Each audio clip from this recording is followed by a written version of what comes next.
함께 비치는 것 같더라. 아멘. 오늘은 이제 요한계시록 두 번째 시간을 좀 가지려고 합니다. 그래서 이제 오늘 1장 7절 말씀부터 우리가 하나씩 이렇게 살펴보도록 그렇게 하겠습니다. 교재는 다 가지고 계시죠? 예, 감사합니다. 그럼 이제 맨 첫 번째에 있는 그 패러그래프부터 이제 시작해 보도록 하겠습니다. 오늘 우리가 다루려고 하는 주제는 왕의 귀환을 준비하라는 제목입니다. 이 말씀인즉슨 이 말의 제목을 이렇게 삼은 이유는 주님이 재림하십니다. 재림하시는데 그 재림을 하실 때 예수님이 처음에 역사적 예수로 이 땅에 오실 때는 이 마리아라는 사람의 몸을 빌려서 성령으로 잉태해서 그렇게 이 땅에 나오셨지만 이 다음에 오실 때는 사람의 아들이 아닙니다. 그러니까 사람의 아들이 아니라는 뜻은 누구누구시처럼 내가 예수다 이렇게 얘기할 수 있는 사람들이 전부 다 예수가 일 수가 없어요. 왜냐하면 이번에 오시는 예수님은 사람에게서 나는 것이 아니고 어디에서 내려옵니까? 왜 구름 타고 내려온다고 그렇게 말씀하시죠? 진짜 손오공처럼 구름 타고 내려오시는 걸까요? 하늘에서 온다는 뜻입니다. 이해하시죠? 예, 구름을 타고 오는 구름이 권두운이라고 그러죠. 불러가지고 구름이 이리 와 이래가지고 오가지고 손오공이 그걸 타고 내려가자 이러면 샥 가고 속도를 좀 내려 더 빨리 가고 이런 그런 어떤 의미가 아니고 이 천국에 있다, 하늘 위에 있다 그래서 구름 위에 있다는 뜻은 아니거든요. 근데 주님께서 구름을 타고 오신다 하는 의미는 주님의 임재가 있는 곳에 항상 구름이 있습니다. 여러분 아시죠? 구름기둥 아시죠? 구름기둥, 불기둥 이렇게 있는 것처럼 주님의 임재가 있을 때는 불도 있고 구름도 있고 또 천둥 같은 소리도 있습니다. 근데 이제 천둥은 여러분 그냥 예수님이 그냥 천둥 막 이렇게 우리가 생각에는 천둥 그냥 치는 것 같지만 영적으로 들으면 하나님의 음성이 너무 크고 이러기 때문에 우리 귀에는 들리지를 않아요. 근데 이제 요한계시록 보면 그런 얘기가 나오는데 사도 요한이 하나님의 음성을 들을 때가 있고 못 들을 때가 있습니다. 어떤 때 못 들을 때는 그것이 천둥 소리로 들리고 또 들릴 때는 어때요? 그것이 사람의 말처럼 언어로 그렇게 이제 이해가 되는 거예요. 어쨌든 천국에 막 천둥 소리가 나고 이런 것들이 있는 것은 어떤 거냐면 하나님께서 말씀하시거나 어떤 그런 것들이 다 있다 하는 것입니다. 어쨌든 그런 것들을 좀 생각해보고 오늘 이제 이 본문의 말씀을 이렇게 보면서 하나씩 이렇게 좀 해석을 해 가도록 하겠습니다. 근데 이제 그 중요한 주제는 무엇입니까? 주님이 재림에 오시고 이 7 교회에 사도 요한을 통해서 편지를 쓰고 서신을 쓰고 이 요한계시록을 기록한 것을 전해라 하는 이유는 무엇입니까? 내가 올 거니까 무엇을 하라고요? 준비하라는 거죠. 내가 오니까 준비하라는 거거든요. 그것을 위해서 서신을 쓰라고 하는 거지 어떤 특별한 어떤 다른 목적이라보다는 이 교회들이 깨어나서 하나님 앞에 준비할 수 있도록 그렇게 보낸 것이 바로 이 요한계시록이다 이렇게 생각하시면 되겠습니다. 자, 그러면 우리가 이제 1절 7절부터 한번 보도록 하겠습니다. 재림 예언의 선포에 아래 본문은 재림에 관한 중요한 메시지를 전합니다. 어떤 내용들이 들어 있습니까? 자, 계시록 1장 7절 함께 읽습니다. 시작. 볼지어다 그가 구름을 타고 오시리라. 각 사람의 눈이 그를 보겠고 그를 찌른 자들도 볼 것이요 땅에 있는 모든 족속이 그로 말미암아 애곡하리니 그러하리라. 아멘. 네, 여기 1장 7절의 말씀을 그냥 주님이 오시는구나 그러면 뭐 슬프고 괴로울 사람도 있겠네 이렇게 생각하면 이 말이 정확한 의미로 전달되는 게 아닙니다. 이게 굉장히 중요한 메시지가 여기 들어가 있어요. 그래서 요한계시록 우리가 공부하니까 1장 7절의 말씀을 잘 이해를 해야 이제 요한계시록 우리가 계속 지금 처음 시작하지 않습니까? 그 이야기들 중에 많은 이야기들을 우리가 좀 잘 이해할 수 있습니다. 자, 아까 제가 말씀드린 구름 타고 온다는 의미가 어떤 거라고 말씀드렸죠? 그렇지 않습니까? 하나님의 임재는 반드시 구름이 함께 합니다. 하는데 이 구름 타고 온다고 하는 그 말씀 자체는 지금 이 땅에도 지금 내가 예수다 이렇게 말하는 분 많잖아요. 그런 사람이 예수가 없다고 제가 분명히 말씀드리죠. 이제 다시 오실 재림할 예수님은 사람의 몸으로 절대로 나오지 않습니다. 그들이 자기 이름을 뭐라고 붙이든 간에 다 가짜일 수밖에 없어요. 진짜 하나님이 예수님이 하늘로부터 땅으로 재림하십니다. 그걸 지금 이렇게 말씀하고 있는 거거든요. 자, 보십시오. 1장 7절 말씀 다시 한번 제가 읽으면서 이제 말씀드리겠습니다. 보면 볼지어다 보라고 그랬습니다. 봐라 이렇게 얘기잖아요. 봐라. 지금 주님이 구름 타고 오시네. 주님이 진짜 내려오시네. 봅니다. 누가 봐요? 각 사람이 눈이 그를 본다는 것입니다. 영안이 열려서 본다 이런 게 아니고 주님이 실제로 이 땅에 다시 2000년 전에 오셨던 것처럼 주님이 다시 이 땅에 재림해 오신다는 것을 사람들이 눈으로 본다는 뜻입니다. 눈으로 목도를 한다는 거죠. 진짜 하나님께서, 예수님께서 이 하늘로부터 이 땅에 오시네 하는 것을 눈으로 본다는 뜻입니다. 근데 이거는 우리가 얘기를 많이 들었기 때문에 그럴 수도 있겠다 생각하지만 여기 보면 그를 찌른 자들도 본다. 이게 무슨 뜻이죠? 언제 어떻게 찔렀다는 얘기입니까? 십자가에 달렸을 때 찔렀다는 얘기잖아요. 그럼 로마 군병을 말하는 겁니까? 저도 여러분 사실 이거 제대로 성경을 몰랐을 때는 이거 누가 찌른 사람 그 사람이 다 죽고 없는데 예수님 다시 오실 때 어떻게 본단 말인가 이렇게 생각했거든요. 근데 사도 요한이 지금 말하는 그 시점에는 그 찌른 그 백성들, 이스라엘 백성들이 살아있는 백성들이 대부분 있습니다. 그래서 그런 사람들조차, 원수들조차 어떻게 해요? 주님을 보게 된다는 것입니다. 그러니까 누구든지 이 땅에 살고 예수님이 이 땅에 오는 것을 다 자기 눈으로 보게 된다는 것을 이렇게 말하고 있는 것입니다. 그리고 모든 족속이라고 했습니다. 모든 족속이란 이스라엘 민족만 얘기하는 건 아니라는 걸 아시죠? 모든 족속이라고 얘기하는 것은 이스라엘 12족속을 말하는 것이 아니고 전 세계 인류를 말하는 겁니다. 모든 족속이 그로 말미암아 애곡하리니 그러하리라. 아멘. 되어 있습니다. 자, 예수님이 왔습니다. 모든 사람이 봤습니다. 근데 애곡을 합니다. 여기서 이 말하는 애곡이라는 건 너무너무 이렇게 슬퍼서 막 땅을 치면서 운다는 뜻이잖아요. 왜 애곡을 하는 것이죠? 주님이 오시는데 왜 애곡을 하시는 거죠? 심판을 나는 지금 지옥 가니까 주님이 큰일 났네. 주님이 오셔가지고 좀 더 늦게 있다 오시지 왜 빨리 오셔가지고 지금 내가 지금 심판받게 됐네. 이런 슬픔일까요? 그 슬픔이 아닙니다. 아셨죠? 그러니까 요거 굉장히 중요합니다. 오늘 이야기를 잘 이해하셔야 왜 우는지를 알아요. 그럼 그 본문이 어디에 있냐면 이게 스가랴서에 있어요. 자, 스가랴서 밑에 나옵니다. 스가랴서 한번 보겠습니다. 자, 스가랴서 12장 10절에서 11절 말씀인데요. 이 말씀도 우리 같이 한번 읽도록 하겠습니다. 시작.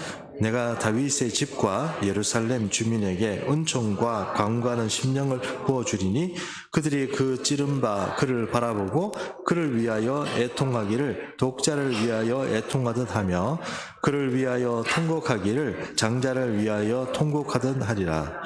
그날에 예루살렘에 큰 애통이 있으리니 무기또 골짜기 하다드름몬에 있던 애통과 같을 것이라.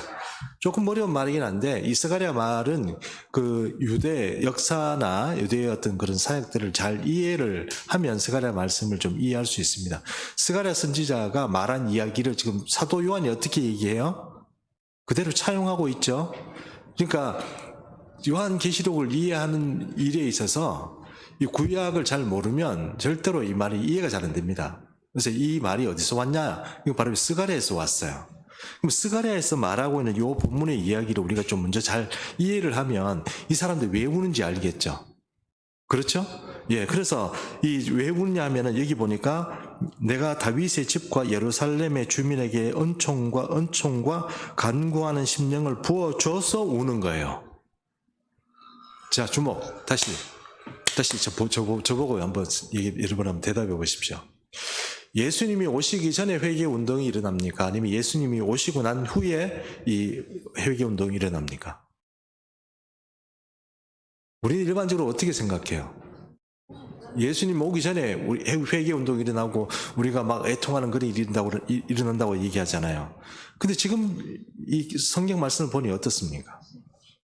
그렇죠. 어떤 면에서 이 사람들이 애곡합니까? 우리가 그 찔렀던 그분이, 우리가 그렇게 박해하고 그렇게 죽였던, 우리 조상들을 죽였던 그분이 진짜 메시아였구나 하는 것을 인정하는 그 애통이 뭐예요? 요 말이란 말씀입니다. 진짜 당신이 메시아였네요. 우리가 2000년 동안 몰랐는데 우리 유대인들이 하나님을 잘 몰라보고 우리 조상들은 당신을 십자가에 달아가지고 죽이고 그렇게 했었는데 이제 보니까 진짜로 누구예요? 당신이 진짜 예수님이었군요. 예수님 당신이 누구예요? 구원자시고 메시아, 우리가 그렇게 고대하고 기다리던 메시아였군요 하는 그 울음이 뭐예요? 바로 요 울음이다 이 말입니다. 애통이 그 애통이다 이 말이에요. 안 어렵죠? 여러분, 자 잠깐 저 두목 보세요. 주님이 오실 때 되면 여러분 두 가지 정도 이 종말의 현상이 있는데 그걸 여러분 잘 이해하셔야 되는데, 지금 예루살렘 그러니까 이스라엘이 많이 좀 시끄럽죠. 이게 종말의 현상 중에 하나예요. 계속 더 시끄럽다가 어떻게 해요? 나중에는 터지는 거죠. 그러니까 성경적으로 보면 우리가 생각할 때는 예수님이 이 땅에 재림해 오시면서 이쪽은 천국 보내고 이쪽은 지옥 보내고 이렇게 일반적으로 생각하는 그 생각이 아니고, 예수님이 오셨을 때 이 땅에 가장 중요하게 우리가 알고 이해해야 되는 건 휴거하는 거예요.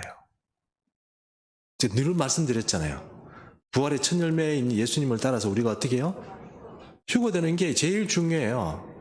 그리고 그러면 성경에서 이 주님이 오실 때 이 얘기라면 내가 나중에 심판하고 이런 얘기도 있지만, 주로 예수님이 천국 비유를 얘기할 때 어떤 얘기를 해요? 데려가고 남기고. 이해하시죠? 10,000년은 중에 5,000년은 어떻게 해요? 데려가고 5,000년은 어떻게 해요? 남아있고. 남아서 뭐 해요? 우리는 일반적으로 그것을 어떻게 지금까지 얘기했냐면 남아가지고 지옥 간다고 생각했단 말이에요. 이해하시죠? 근데 그게 아닙니다. 이해하셨죠? 그러면 지금 주님이 이 땅에 오셔서 우리가 그래서 심판을 안 받는 거 아니에요. 여러분 아시는 것처럼 나중에 백보자라는 것은 의자가 100개라는 뜻이 아니고 화이트 계열의 그 보호자라는 뜻이에요. 깨끗한 그 보호자에서 재판관이 앉아서 이 생명책에 기록된 사람은 천국 들어가고, 그죠? 거기에 기록이 되지 않은 사람은 어디로 간다고요? 영원히 되지 않은 풀무불에 던져진다고 그랬어요. 그러므로 이 심판의 요한계시록의 글자를 보면 이것은 거의 우리 이 모든 세계의 마지막 종말의 시간에 심판이 이루어지는 것이지, 그 중간의 내용들은 주님이 매뉴얼을 다 이렇게 만들어 놨어요. 근데 지금 보니까 예수님이 다시 오시는 그 시점에 오시면서 사람들이 예수님을 보자마자 어떻게 느낀다고요? 아, 당신이 그 2000년 전에 왔던 그 예수님이 진짜 우리 메시아였구나 하고 회개 운동이 일어난다고요. 요게 여기만 기록된 게 아니에요. 예레미야도 기록되어 있고 이사야도 기록되어 있고 기록된 데가 많습니다. 근데 우리는 우리 생각대로 자꾸 이제 주님이 오시면 그렇게만 된다고 생각하니까 이 말 자체가 잘 이해가 안 갑니다. 자, 그러면 여기서 애통이라는 것은 내가 심판받아서 알고 이제 내가 죽었구나, 지옥 가겠구나 하는 그 애통이에요? 아니면 내가 몰라봤습니다, 내가 잘못 살았습니다, 회개하는 애통이에요? 회개하는 애통입니다. 이해하시죠?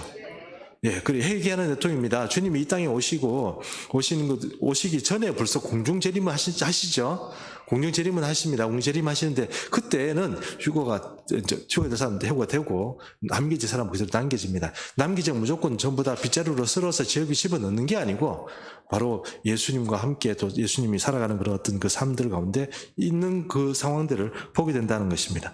자, 예수님이 이 땅에 오시면서 시작되는 나라가 있는데, 그것이 바로 여러분 아시는 것처럼 천년왕국입니다. 천년왕국이 있으면 천년왕국과 함께 주님이 부활시키고 같이 살았던 그 사람들이 어떻게 해요? 세세토록 왕노릇하는, 예수님과 더불어 1000년 동안 왕노릇하는 거기에 참여하게 돼요. 그렇죠? 아무나 가게 되는 것이 아니고 바로 휴거되는 그런 사람들이 바로 어떤 이 세상을 통치하는 주님의 어떤 대사로서의 역할을 하게 되는 그런 사람이 된다 하는 것입니다. 어렵지는 않죠? 네. 예, 우리 좀 이상하게 생각하실 수도 있습니다. 지금까지 왜 들었던 얘기하고 다른 얘기를 하냐 이렇게 할 수 있지만 성경적으로 정확합니다, 이게. 그래서 예수님이 분명히 오실 거고, 오시는 그분을 보고 아이고 우리가 잘못 알았네, 우리가 회개합니다. 이게 바로 특별히 이스라엘 민족 전체에 남아있는 회개 운동의 어떤 그런 분위기다, 하나의 아주 중요한 사인이다, 이렇게 생각할 수 있는 것입니다. 그리고 또 하나는 뭐냐면은 바로 아까 제가 초반에 말씀드린 것처럼 예루살렘이 전쟁터가 되는 거예요. 우리가 아마겟돈 이러죠. 아마겟돈 전쟁은 우리가 일반적으로 뭐 요즘 선교단체나 이런 데서 말하는 거 보면 아마겟돈 전쟁이 그러니까 아마겟돈이라는 것은 하르마겟돈이라는 뜻입니다. 하르마겟돈. 그 말은 하르라는 것은 산이라는 뜻이고요. 마겟돈이라는 뜻은 이 무깃도라는 뜻이거든요. 아마겟돈 이렇게 얘기하면 아마 이렇게 얘기할 때 그때가 하르란 뜻이고, 그 하르라는 것이 헬라어로 옮기면서 조금 이름이 그렇게 바뀌어진 겁니다. 그래서 하르라는 산이란 뜻이고, 또 뒤에 나오는 말은 무기또란 말이에요. 그래서 무기또의 산에서 전쟁이 벌어지는데 그 역사적으로 최후의 전쟁이 거기서 벌어진다, 이렇게 얘기를 해요. 그래서 뭐 선교단체나 목사님들 이렇게 설교하시다 보면 하르마게돈에서 최후의 전쟁이 일어난다, 이렇게 얘기하는데 그건 틀린 말입니다. 왜 목사님 왜 틀린다고 그래요? 하르마게돈은 아마게돈을 얘기하는 게 아니고, 우리가 생각하는 그런 무기또에서 전쟁이 아니고 지폐의 산이란 뜻이야. 지폐의 산이란 게 어디예요? 지폐의 산이 어디예요? 예루살렘입니다. 지폐의 산이 예루살렘입니다. 목사님 왜 지폐의 산이 예루살렘이에요? 주님이 계시는 그곳에 있는 그 모이는 어떤 그 장소가 바로 이 예루살렘입니다. 그래서 어떤 사람들은 왜 아마게돈이라는 전쟁도 있고, 어떤 사람은 또 예루살렘이 뭐 그 사람들의 어떤 군병으로 휩싸이는 것을 보면 너희는 뭐 도망하라, 뭐 그런 얘기 있잖아요. 그런 거는 왜 있고 이거는 뭐예요? 자꾸 얘기를 하면, 여러분 그게 조금 이제 제가 말씀드리지만 최후의 전쟁은 아마게돈이라고 해서 무기또에서 벌어지는 세계 대전이 아니고 예루살렘을 중심으로 한 세계 대전입니다. 그러니까 이스라엘을 치기 위해서 사람들이 다 모이는 그런 전쟁이 있을 때 이것이 바로 종말의 현상이라는 거예요. 그걸 누가 물리쳐요? 누가 물리쳐요? 이스라엘이 그 사람들을 어떻게 물리쳐요? 못 물리쳐요. 이스라엘이 끝이 와요. 근데 누가 건져줘요? 예수님이 건져주는 거예요. 그래서 종말의 현상 중에 우리가 두 개를 딱 생각해야 된다 이러면은, 지금 이스라엘 민족이 우리가 전도도 하고 뭐 예수 믿기도 하고 이렇게 뭐 여러 활동을 하지만 절대로 그 사람들이 바뀔 사람이 아닙니다. 여러분 우리나라 사람도 좀 독특하지만 이스라엘 사람들은요 조금 양 같아요. 양이 좀 착하잖아요. 예, 제가 뭐 양고기 뭐 맛있고 착하고 뭐 이렇지만 뭐 양고기 얘기할 필요는 없는데 미안합니다. 그 이제 털도 이렇게 깎아가지고 얘들이 털도 지금 못 깎고 이러면 주인이 깎아줘야 되고 막 이렇거든요. 뭐 유익하죠. 양이 유익한데 이 양이요 생각보다 고집이 너무 세요. 말을 잘 안 듣는데요.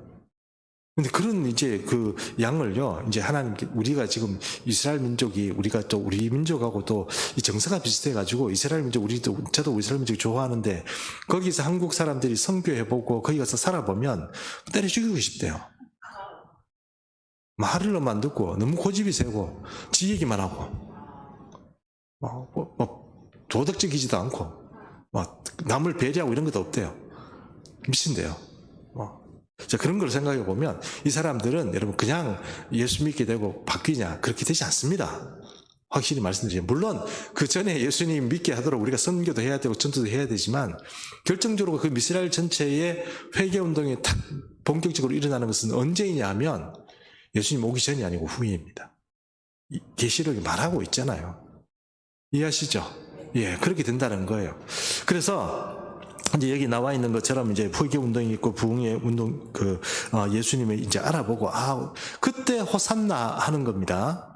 그때 호산나 주의 이름으로 오시는 이해하고 다시 그 옛날에 예수님께서 입성하실 때처럼 다시 호산나하고 이스라엘 민족들이 그를 환영할 때 주님이 왕의 자리로 들어가시는 거예요. 그렇게 성경이 기록이 되어 있습니다. 아셨죠? 예, 좋습니다. 그러면 그 뒤에 스가랴 말씀 중에 11절 말씀 제가 다시 한번 읽어볼게요. 그날에 예루살렘에 큰 애통이 있으리니 무기또 골짜기 하다 드럼몬에 있던 애통과 같을 것이라 이랬습니다. 이거 하다 드럼몬이 뭐예요? 하다 드림몬? 이름도 좀 어렵습니다. 하다 드림몬, 여기가 뭐냐면, 왜 그러냐면 여기가 뭐냐면 옛날에 요아스 왕 있잖아요. 그 이스라엘 역사에 있어서 두 사람의 어떤 그런 종교 갱신 운동이 있었는데, 한 사람은 히스기야하고 한 사람은 요아스예요. 근데 요아스가 무기또 있는 여기서 이제 여기 방금 말하는 여기 하다드롬몬에서 죽습니다. 그래 이스라엘 백성들이 이제 이 요아스가 죽은 것 때문에 이스라엘에 이제 희망이 없고 소망이 없다, 뭐 그런 얘기를 하거든요. 왜냐하면 요아스가 마지막에 정말 이 사람이 이스라엘 회복과 율법의 회복을 위해서 최선을 다했던 왕이었어요. 근데 이 왕이 죽자마자 이제 드디어 이제 하나님의 이 주권, 하나님이 통치하는 그것들이 무너지기 시작한 게 바로 뭐냐면 요아스 왕 때예요. 그 왕이 죽었어요. 전쟁터에서. 그렇기 때문에 그때 그것 때문에 굉장히 슬퍼하고 어려워했단 말입니다. 민족 자체가. 그렇죠? 그하고 똑같이 어떻게 해요? 예수님이 오셨을 때 장자를 잃어버린 것처럼, 내 하나 있는 아들을 잃어버린 것, 독자를 잃어버린 것처럼 사람들이 어떻게 애통하고 울 것이다. 그만큼 철저하고 특별한 회개의 운동이 그때 이스라엘 백성들 가운데 일어난다는 것을 스가랴는 미리 말하고 있다 하는 말씀입니다. 그 말씀이 어떻게 해요? 사도 요한이 그 일을 잘 이해하고 있었기 때문에 사도 요한이 또 그 본문을 가져와서 이렇게 말씀하고 있습니다. 근데 볼지어다 이렇게 이 말씀을 사도 요한이 그렇다고 해서 자기가 쓴 말이 아니고 하나님께서 이렇게 우리 전해준 말을 이렇게 옮긴 것입니다. 자, 1장 7절 말씀 중요합니다. 여러분 이해하셨죠? 요거를 잘 이해하면 사람들은 제가 방금 드리는 말씀이 무슨 말인지 이해가고, 아, 성경이 그렇게 적혀 있구나 하는 것을 이해하지만, 그렇지 않으면 뭐 좀 이상하게 생각하고 주님이 오시면 바로 뭐 천국 가고 지옥 가고 이렇게 생각하는, 중간에 생각 다 해버리면 안 됩니다. 과정이 많습니다. 자, 그 다음에 넘어가겠습니다. 자, 그 다음에 신탁의 수요와 목적입니다. 세례 요한에게 하나님께서 천사들을 통해서 이렇게 신탁을 주는데 그것에 대한 어떤 이야기입니다. 첫 번째, 이 모든 시작과 끝, 제가 오타를 했네요. 죄송합니다. 이 모든 시작과 끝을 주관하시는 하나님입니다. 요한계시록 1장 8절 함께 읽습니다. 시작.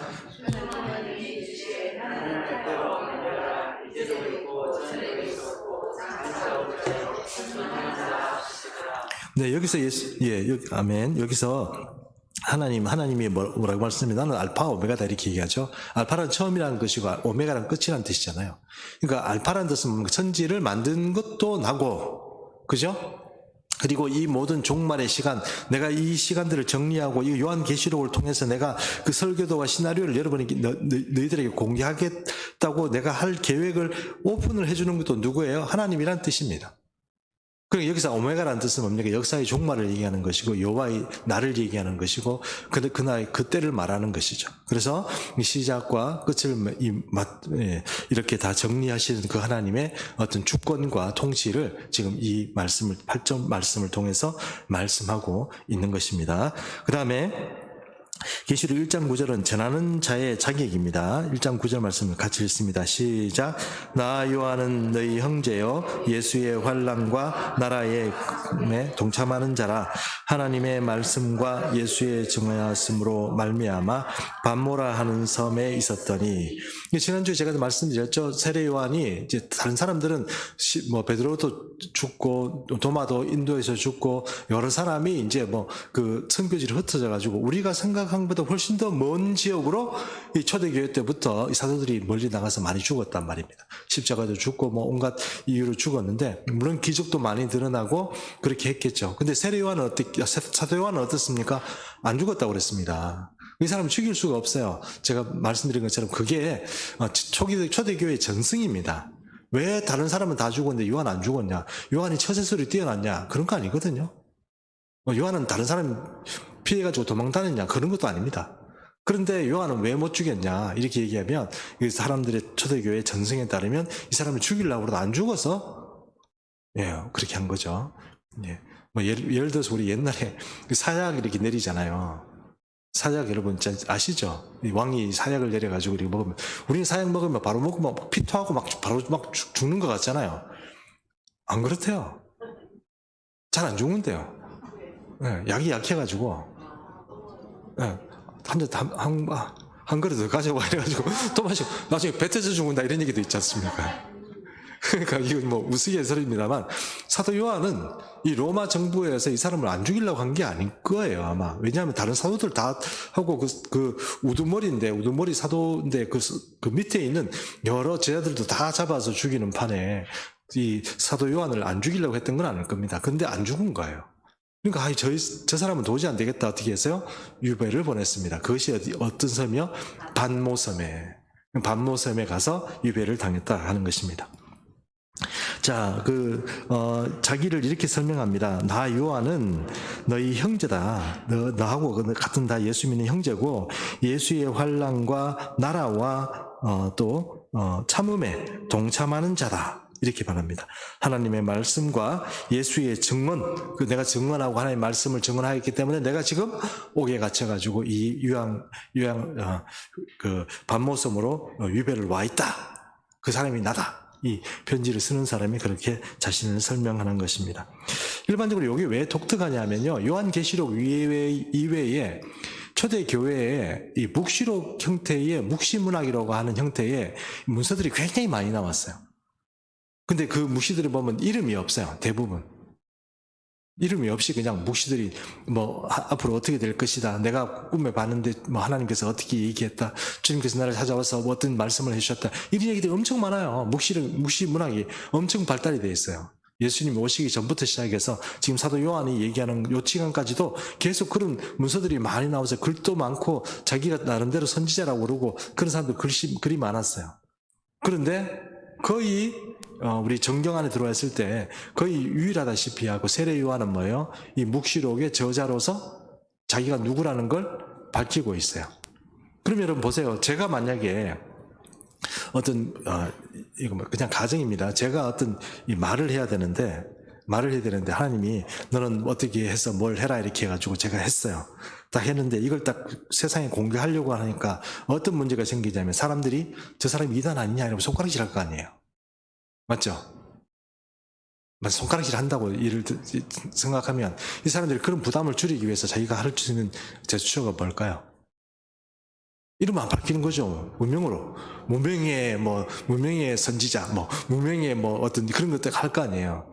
근데 세례 요한은 어때요? 사도 요한은 어때요? 자기가 누구란 걸 분명히 딱 밝히죠. 그렇죠? 네, 그래서 이 요한계시록을 여러분 당시의 사람들이 봐도 이상하고 독특한 이 묵시적인 어떤 걸 가지고 있어요.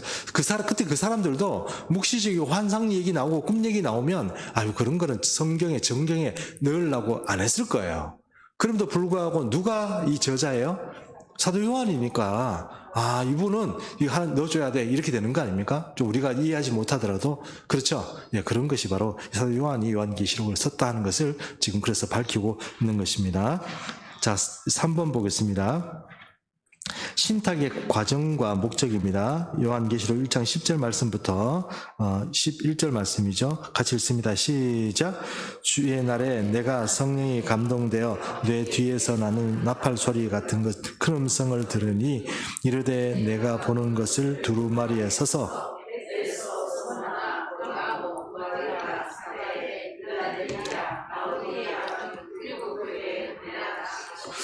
예, 여러분 정확하게 제가 알지는 못하지만 이것을 필사본을 7개를 만들어서 보냈는 건지 아니면 이 편지를 보내가지고 돌려보라고 했는 건지는 잘 모르겠어요. 제 생각에는 1개를 써가지고 돌려보냈을 것 같아요. 왜냐하면 이 두루마리가 양이 많이 비싸고 또 그런 문제가 있기 때문에 여러분 아시는 것처럼 이렇게 돌려보라는 건 뭡니까? 앞에 나가서 화자가 말을 막 하면 사람들이 듣잖아요. 그죠? 청자들은 듣는 겁니다. 이것 지금 우리처럼 지금 프린트해가 카피해가지고 막 나눠주는 게 아니고 이렇게 앞에 한 사람이 읽고 다른 사람은 듣는 겁니다. 그럼 이게 다 읽고 나면 어떻게 해요? 이걸 말아가지고 다른 옆에 교회를 주는 거예요. 목사님 그거 그렇게 불편해서 어떻게 해요? 이렇게 말할지 모르지만 그 7교회가 다 가까이 있어요. 맞죠? 이렇게 며칠 가야 되고 이런 지역이 아니고 7교회가 에스버드 사빌라 이렇게 그러죠. 이렇게 위에 약자로 따져서 에스버드 사빌라가 딱 보면 딱 7개로 이렇게 북두 칠성처럼 가까이 이렇게 다 붙어 있어요. 그렇기 때문에 이게 회람이 가능합니다. 공유가 가능해요. 그래서 아마 이 사도 요한이 1개를 쓰고 그걸 가지고 아마 교회들이 돌아가면서 이렇게 말씀을 선포하지 않았나 이렇게 보여지는 것입니다. 정확한 건 아니지만 그렇게 했을 가능성이 많습니다. 왜 그러냐면 두루마리가 그렇게 흔한 그런 어떤 그게 아니고 많이 값이 비쌌기 때문에 그랬다는 것입니다. 자, 두루마리 썼다고 그랬습니다. 그래서 이 교회들에게 보내고 이 교회들이 있는 동네가 지금 현재 터키 지방에 있는 겁니다. 저는 이제 그 예수님을 제대로 믿기 전에 이 소아시아 7교회 이렇게 얘기하거든요. 소아시아 7교회? 소아시아가 어디지? 몰랐거든요. 이 터키 지방입니다. 터키의 이 아나톨리아 반도 쪽에 이 밑쪽에 있는 그 7개 이렇게 좀 붙어 있는 그 도시들 붙어 있는 교회를 말합니다. 우리도 아시아잖아요. 우리는 동아시아입니다. 맞죠? 극동 방송 이렇게 얘기할 때 왜 극동입니까? 동쪽의 끝에 있기 때문에 극동 방송 아닙니까? 그것처럼 우리는 극동이고 여기 있는 그 소아시아는 이 뭡니까 터키의 바로 왼쪽에 유럽의 이제 지중해를 가까이 하고 있는 그 지역에 있는 그런 7개의 도시들이다 이렇게 생각하면 되겠습니다. 자, 계시록 1장 19절은 제가 읽겠습니다. 그러므로 내가 본 것과 지금 있는 일과 장차 될 일들을 기록하라. 이제 하나님께서 이 사도 요한에게 말씀하는 것이죠. 지금 있을 일도 기록하고 그리고 장래 될 일도 기록하라. 이렇게 하나님께서 예수님께서 이 사도 요한에게 명령하시는 것입니다. 여기 보니까 나팔 소리 들린다고 그랬죠. 나팔 소리처럼 큰 소리가 음성이 들린다고 그랬잖아요. 예, 맞죠? 예, 여러분 우리가 하나님의 음성을 들을 때 우리 속에 진짜 이렇게 소곤소곤 말씀하시는 때도 있습니다.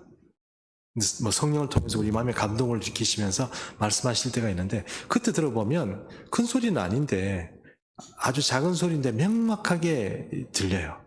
아주 깨끗하게 들려요. 사람의 이런 음성을 통하는 게 아니고 하나님이 주시는 음성은 아주 명확하게 깨끗하게 들려요. 그렇게 들리고 지금 보니까 이제 뭐 그게 오픈되고 나니까 천둥치고 나팔 소리 막 빠방빵빠방 막 소리치고 이런 소리인데 그것이 뭐예요?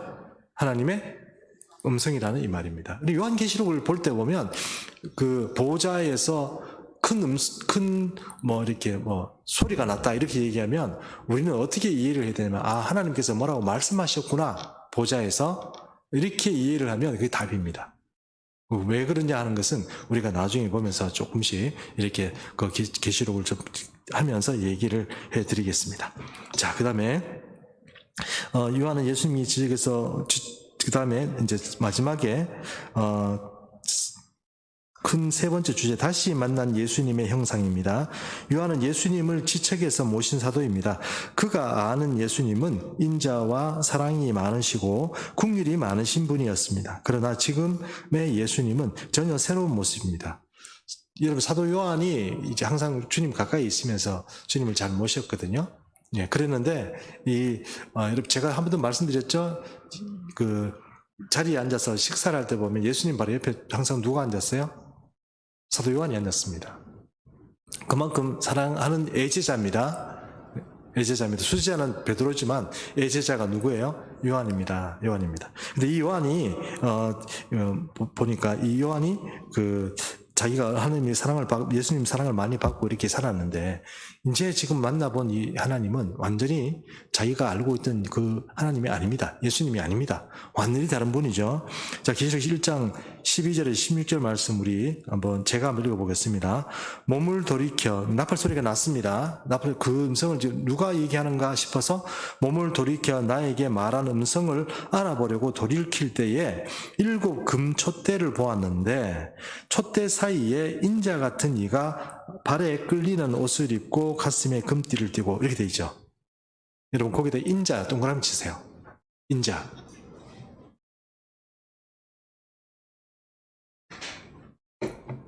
쳤습니까? 저 인자란 뜻이 뭐죠? 임자 아니고요. 인자. 사람의 자녀, 자식, 아들 이런 뜻이잖아요. 근데 예수님을 말할 때 사람이 아들이라고 얘기해요, 안 해요? 사람으로 오신 분은 맞지만 사람이 아들이라고 얘기하지 않고 성경은 예수님 자신을 뭐라고 표현하면 인자라고 표현해요. 다시 말씀드릴게요. 예수님은 신성을 가지고 계시는 분이기도 하고 또 육신을 믿고 이 땅에 오신 분이기도 하세요. 그래서 우리가 일반적으로 얘기할 때 예수님은 사람이다 이렇게 말이 틀린 말은 아니에요. 예수님은 신이다도 맞고 예수님이 사람이다 다 맞는 말인데 우리가 사람을 일반적으로 얘기하는 것처럼 사람의 아들이다 이렇게 얘기하는 것은 우리가 혈통적으로 사람의 어떤 필주를 가지고 있다는 뜻인데 예수님은 그래서 그것을 구분하기 위해서 자신을 뭐라고 얘기하냐면 인자라고 표현을 해요. 그게 어디에 나오냐면 다니엘서에 나와요. 그래서 이 성경에서 우리가 봤을 때 인자라고 하시는 분은 특별히 어떤 경우에 인자라고 표현을 하냐면 종말의 시간에 이 땅에 다시 재림하실 예수님을 자신을 가르칠 때 주로 인자란 표현이 많이 써요. 그래서 특히 묵시록에 보면 그런 표현들이 많이 나오는 거예요. 그래서 요한 계시록도 물론이고 또 어디에 그런 말씀들이 인자란 표현이 많이 나오면 다니엘서에 많이 나옵니다. 다니엘서에 나옵니다. 그래서 인자란 말이 여기에 등장한다는 것입니다. 이것은 좀 신학적인 용어니까 그래도 우리가 구분해서 지금 이해하시는 게 좋겠죠. 예, 그럼 인자 이러면은 우리 사람의 아들이구나 이렇게 생각하면 안 되고, 인자 이러면 우리 이 땅에 다시 오실 주님의 특별히 지칭해서 하는 말이구나 하는 것을 이해할 필요가 있는 것입니다. 근데 신학적으로 이해하시면 됩니다. 그렇게. 네, 좋습니다. 그 다음에 14절에서 15절 말씀 제가 읽습니다. 그의 머리와 털의 희기가 흰 양털 같고 눈 같으며 그의 눈은 불꽃 같고, 눈을 이렇게 한번 뜨는데 갑자기 거기서 불이 막 나와요. 불이 나오고, 그 다음에 그의 발은 풀무불에 단련된 빛난 주석 같아요. 벌겋게 왜 이렇게 쇠덩어리 있잖아요. 그게 막 달아가지고 벌겋게 있으면 막 그 빛나는 거 있지 않습니까? 그게 지금 예수님의 발이라는 뜻이에요. 그렇게 갖고, 그의 음성은 많은 물소리와 막 이렇게 말씀하시면 물이 와 이제 파도가 치는 것 같은 그 우렁찬 소리가 막 나온다 하는 것입니다. 이 말을 하니까 이건 정반대의 케이스인데, 여러분 보세요. 저도 이렇게 한때, 요즘은 아닙니다만, 저도 한때, 귀신 있는 사람 볼 줄 알았어요. 귀신 있는 사람 표가 어떻게 나는지 아세요? 눈에 별시가 나요. 눈에. 목사님 저한테 귀신 있어요. 이렇게 묻지 마세요. 저는 모른다고 지금은 아니라고 그랬잖아요. 옛날에 그랬다고. 그걸 뭐 제가 받겠다 뭐 이런 게 아니고 그냥 하나님이 주신 거. 어느 날 사람을 딱 보는데 눈에서 불이 팍 튀어요. 이렇게 팍 튀는데 빛은 어떤 빛이냐면 마귀가 억수로 나를 싫어하고 증오하는 빛이에요. 아주 서슬이 벌은 그런 눈에서 번쩍해요. 그런 게 보면 이 마귀가 그 안에서 자기가 들키지 않으려고, 혹은 나에 대해서 어떤 그 적대적인 감정을 드러내려고 거기서 눈이 번쩍해요. 근데 그 눈빛 한번 보고 있으면요, 오금이 저리고 진짜 식은땀이 막 떨어져요. 막 폭포처럼 떨어져요. 그만큼 무섭더라고요. 자, 그건 귀신 얘기고, 지금 이 얘기는 사도 요한이 본 생각 누굽니? 예수님 봤는데 눈이 빛이 나는데 이 사도 요한이 겁이 나가지고 지금 저기 쓰러졌다는 얘기가 뒤에 나옵니다. 어째 그만큼 이제 떨리는 마음으로 지금까지 같이 밥 먹고 사랑하는 그 요한이 주님 품에서 같이 뭐 주님이 비되기도 하고 자기도 기대기도 하고 떡도 나눠 먹고 주님이 한 잔 드시죠. 포도주도 나눠 먹고 그렇게 했던 그 분이고, 또 이 예루살렘을 쳐다보면서 또 가난하고 병든 사람들을 보면서 죽은 사람들을 보면서 눈물 흘리시고 그런 예수님을 보다가 이번에 보니까 이거 완전히 완전 다른 분인 거예요. 그건 어떤 분입니까? 왕이시기 때문에 그러신 거예요. 자, 그 다음에 16절 말씀 또 봅니다. 그의 오른손에 7 별이 있고 그의 입에서 좌우에 날선 검이 나온다고 그랬습니다. 검이 나온대요. 말씀하니까 칼이 여기서 막 나오는 거예요. 칼이 막 나오는 거예요. 나오고 그 얼굴은 해가 힘있게 비치는 것 같더라 그랬습니다. 해가 이렇게 비치면 사람들이 눈을 부셔 이렇게 하는 것처럼 하는 예수님의 얼굴이 그렇게 강력한 빛을 발하는 그런 것으로 지금 사도 요한에게 이제 나타나셨다 하는 것입니다. 자, 그래서 이와 비슷한 그런 이야기들의 어떤 근원을 가지고 있는 게 다니엘서에 나와 있습니다. 다니엘서 10장 5절에서 6절 말씀인데요. 또 한번 우리 같이 읽도록 하겠습니다. 시작. 그때 내가 눈을 들어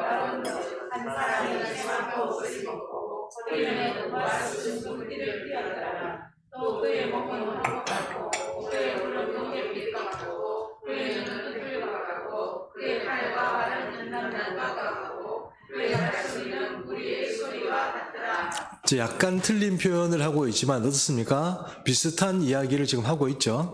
예, 이해하시죠? 예, 이런 것들을 봤어도 충분히 어떤 그런 이야기가 어떤 이야기다 하는 것을 다니엘도 그렇고 사도 요한도 지금 그것을 이렇게 체험하고 보게 되었다 하는 것입니다. 자, 그 다음에 그 밑에 있는 이야기를 또 보도록 하겠습니다. 자, 모든 권세를 가지신 예수님입니다. 계시록 1장 17절에서 20절 말씀 한번 보도록 하고, 자, 잠깐 이제 여기에 넘어가기 전에 우리가 이제 종말의 시간에 예수님이 지금도 우리에게 구원에 대한 가능성을 열어놓고 계시죠. 누구든지 하나님을 인정하고 예수의 이름을 믿고 순종하는 자에게 주시는 은혜가 있는 겁니다. 누구든지 다 열려 있는 거예요. 그래 여러분 명심해야 될 게 이것도 한번 다시면 끝이라는 건 이해하시죠? 절대로 여러분 그때는 주여 주여 우리에게 열어주소서 아무리 해봤자 방주의 문이 열리지 않는 것처럼 그대로 그냥 쓸려가는 방법밖에 없어요.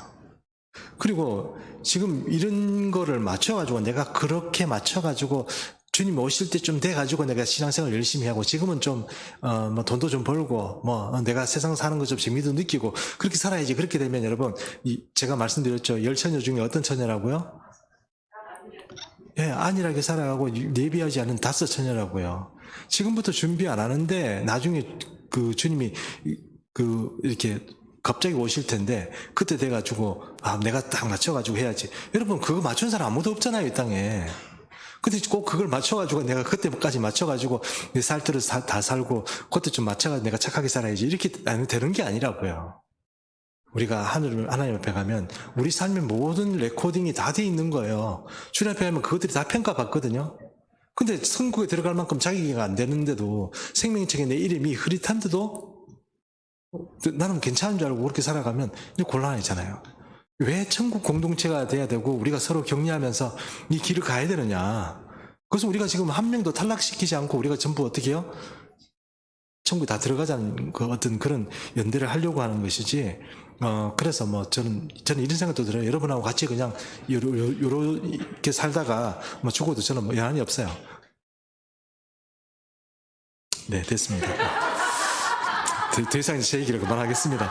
여한이 없습니다. 그럼에도 여러분, 우리가 목표로 해야 되는 게 그런 거, 여러분도 그렇고 저도 그렇고, 목표라는 것이 어떤 거냐면, 뭐 이렇게 하는 게 아니고, 물론 많은 사람들을 우리가 방주에 태워야 되고 이런 것도 맞지만, 중요한 건 다른 사람 태운다고 그렇게 애써놓고 자기는 못하는 그런 바보 되지 말란 말이에요. 그거는 주님이 우리를 다 알고 계세요. 근데 거기 속일 수가 없어요. 그러므로 지금 우리는 우리 하나님 앞에 이렇게 깨끗하게 잘 쓰고 주님이 인정하고 그렇게 주님이 내 얘기도 들어주시고 나도 주님 말씀 잘 듣고 쫓아가고 그런 공동체를 세우고 함께 옆에 있는 사람을 같이 격려하고 이게 지금 이 시대를 살아가는 가장 지혜로운 거예요. 업적을 많이 쌓으면 주님이 기뻐하실까요? 그건 자기 사람이 자기 생각이죠. 주님은 그렇게 보고 그렇게 사람 없어요. 당신 아니어도 나 같은 사람 아니어도 주님이 할 사람 많아요. 근데 거기에 취해 있으면 여러분 사도 바울이 그런 얘기 하잖아요. 사도 바울이 어떤 얘기를 합니까? 내가 제일 불쌍한 사람 될 케이스가 어떤 케이스냐? 남은 구원하고 내가 주님 앞에 인정 못 받는 거. 그게 제일 나쁜 케이스라고 자기 자신에 대해서 설명하고 자기는 그것 때문에 떤다고 얘기를 했지 않습니까? 근데 우리는 사도 바울끼리 그냥 그 정도 안 되는 사람들이 뭐 벌써 우리는 뭐 천국 다 간 줄 알고 그렇게 살아가는데 여러분 그러시면 안 돼요. 예, 그렇게 하면 안 됩니다. 그래서 그런 것들을 여러분 명심하시고 우리가 요한계시록 공부하는 것도 그런 의미에서 우리가 좀 더 복된 삶을 살고 그런 과정에서 우리가 믿음의 생활을 하자고 말씀드린 겁니다. 자, 마지막 네 번째 제목 보겠습니다. 모든 권세를 가지신 예수님입니다. 계시록 1장 17절에 20절 제가 읽습니다. 내가 볼 때에 그의 발 앞에 엎드려져 죽은 자 같이 되매 그가 오른손을 내게 얹고 이르시되 두려워하지 말라 나는 처음이요 마지막이다. 그렇죠? 예. 이 다니엘도 막 기절했었어요. 기절했었는데 다니엘을 이렇게 만져서 깨운 사람은 누구냐 하면 가브리엘 천사장이었어요. 가브리엘 천사장이었어요. 예수님 아니었습니다.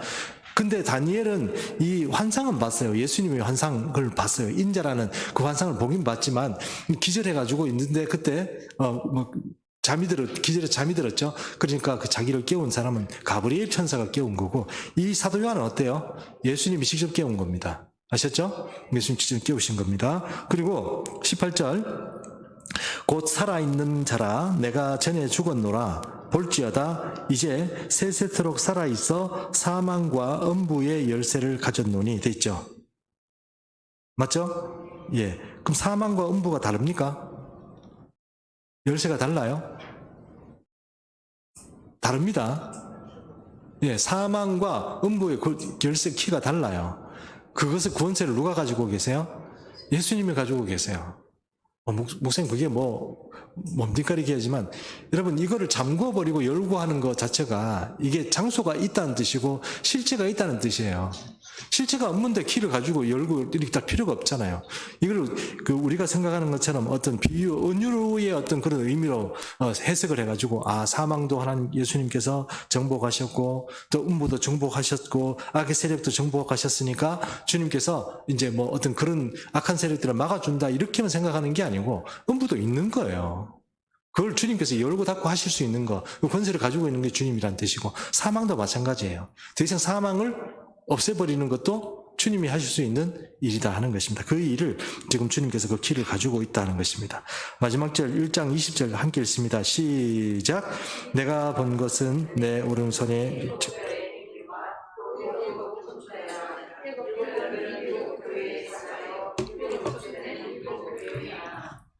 자, 여기서 예수님께서 보낸 아시아 지역의 7개 교회를 향하여서 하시는 말씀이고, 그 말씀 중에 교회는 촛대고, 그죠? 교회는 촛대고, 그 사역자들은 뭡니까? 별이죠. 예, 별이 있고 사역자가 있습니다. 그럼 여러분 보세요. 이 7개의 사역자를 별이라고 표현했을 때, 주의 종이 되고, 하나님의 특별한 은혜 가운데 살고, 이렇게 살아가는 사람은 주님이 우리를 부를 때 뭐라고 불러요? 스타라고 불러요. 스타. 우리나라 말로 별이라고 불러요. 그래서 여러분, 이 다니엘서에도 그런 말씀이 있잖아요.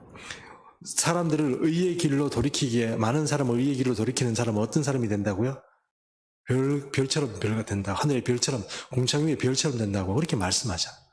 그럼 여러분, 우리가 하나님이 만들어 놓으신 이 보상책에 대해서 우리가 가보지 않았기 때문에 그게 어떤지는 잘 몰라요. 그러나 주님은 성경에서 분명히 그런 것들을 말씀을 하고 계세요.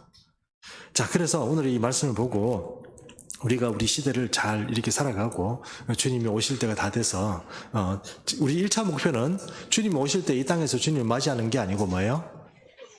휴거가 일단 첫 번째 목표입니다. 그러면 여러분 어느 날 교회를 왔더니 우리 담임 목사님도 없고 이대영 목사님도 없고 교육부에 부장 집사님도 없고 다 없어. 교회를 안 와. 왜 안 오지? 이렇게 생각했는데 나중에 보니까 다 휴거되고 없어. 나는 큰일 났네. 이러지 생각하지 마세요. 기회는 아직 남아 있습니다. 그러나 첫 번째 제일 중요한 건 휴거 때 올라가는 게 좋고요. 그 예수님이 오셨을 때 그때 표현하는 것 중에 오늘의 우리가 염두에 될 이야기는 뭡니까? 남겨놓느냐 올려보내느냐 이 차이라는 것을 우리가 잘 이해하시면 좋겠고, 그리고 남아있는 사람 중에도 예수님이 오셨을 때 이 땅에는 큰 회개 운동이 일어난다 하는 것을 이렇게 요한계시록을 통해서 말씀을 통해서 이해할 필요가 있다는 것입니다. 그러므로 우리가 지금까지 알았던 것처럼 주님이 오시면 무조건 천국 가고 그 다음에 바다가 도장받고 이래가지고 그거 우리가 생각하는 건 좀 틀립니다. 천천히 성경 말씀대로 잘 이해해 가시면 별로 어려운 것도 없고 다 이해할 수 있으리라고 생각합니다. 기도하겠습니다. 살아계신 하나님 아버지, 수요 요한계시록 강의에 이렇게 함께 참여하게 하시고 성경 말씀을 잘 상고하게 하시니 주님 감사합니다. 하나님의 크신 은혜가 우리 교회와 우리 모든 성도들의 삶 가운데 있을 줄 믿습니다. 주님, 우리가 아직 많이 부족하고 우리 눈도 가려져 있고 우리 마음도 어둡지만 주님, 우리의 갈 길을 밝히 보이시는 주님 앞에 나올 때마다 또 찬송 부르고 주님 앞에 기도할 때마다 우리 영이 주님 경성하여 깨게 하시고 주님 등불을 잘 준비하고 기름을 준비한 다섯처럼 주님께 사랑받고 주님께 방주 안에 들어가게 되는 그런 귀한 은혜의 삶을 살아갈 수 있도록 도와주시고, 함께 아버지 이 일들을 우리 교회를 통해서 우리 주변에 있는 우리 성도들과 함께 세워가는 우리 모든 교우들이 될 수 있도록 축복하여 주시옵소서. 예수님의 이름으로 기도합니다. 아멘.